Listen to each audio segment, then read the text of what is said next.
Hi, my name is Scott Ward. I'm from Laurel, Delaware. I have a wonderful family. I have my wife, Debbie.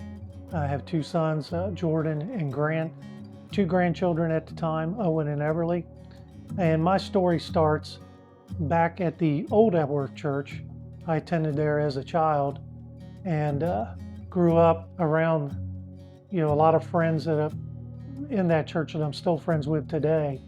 I originally got saved when I was 11 years old. Mike Dukes at a revival one night asked me if I wanted to come to the altar, and I did and got saved. When you first get saved, you get that wonderful feeling, and you're so excited. It's like, okay, I wanted to be a baseball player when I was growing up, and then all of a sudden, I wanted to be a pastor. In the pew ahead of me, the next Sunday was Tim Dukes, and I thought to myself, I can't do that to Timmy. But then he pulls out a chiclet box from his pocket, and then during Jimmy Langle's sermon, he blows into the chiclet box, and I'm like, I don't know if that's a good idea or not, but he's turned out pretty well. He's turned out okay, I guess. The very next year, they started building the new church over here, and my dad was a painter by trade before he started to work for the government. Got active in the construction of the church, and before you know it, he was saved. And then, of course, my mom was the one who brought us to church in the beginning.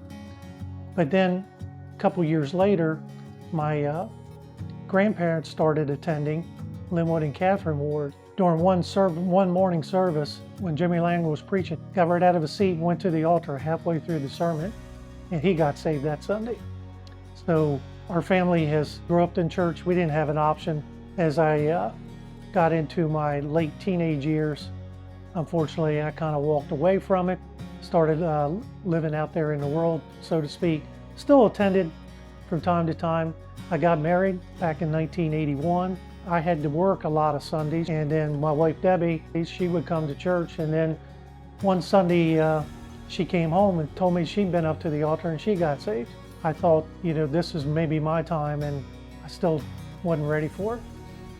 And then years later, one Friday night, watching TV and then turning channels, it was around Christmas time, John Hagee was preaching on the TV, and he was preaching about hell at Christmas time. And I got on my knees again right there on my couch and rededicated myself back to the Lord. And from that point on, I started following the Lord and intently, and I wanted to make sure that I could lead my family in the way that God wanted me to lead it. Unfortunately, at that time, the business that I had, it was starting to fail. Our marriage started to get rocky, and here I've dedicated myself back to the Lord. And I'm thinking to myself, well, all right, well, Lord, why is this all happening to me? Everything it was I held, dear was starting to fall apart and being taken away from me. And unfortunately, things didn't get better.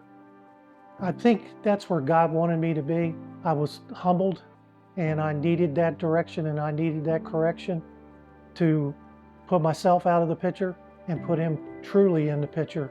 And once I learned that lesson, then I was able to move forward, and things started to turn around. Eventually, I became a trustee of the church, and then this past year, I became an elder of the church. God has blessed me immensely with my family. I started a new vocation, and He's blessed us there.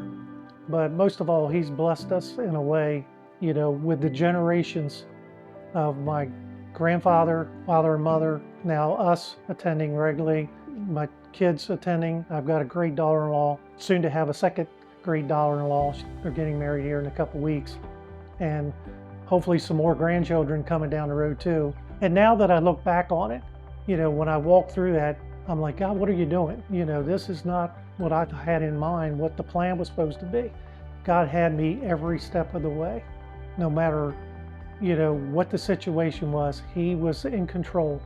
And now that I look back on it, it was His perfect will that what I walked through was going to bring Him glory down the road.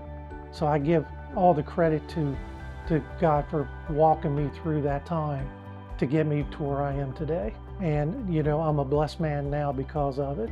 God didn't save me for what I wanted out of it. He saved me for what He could get out of me.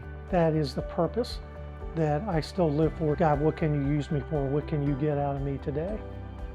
And my name is Scott Ward, and that's my story.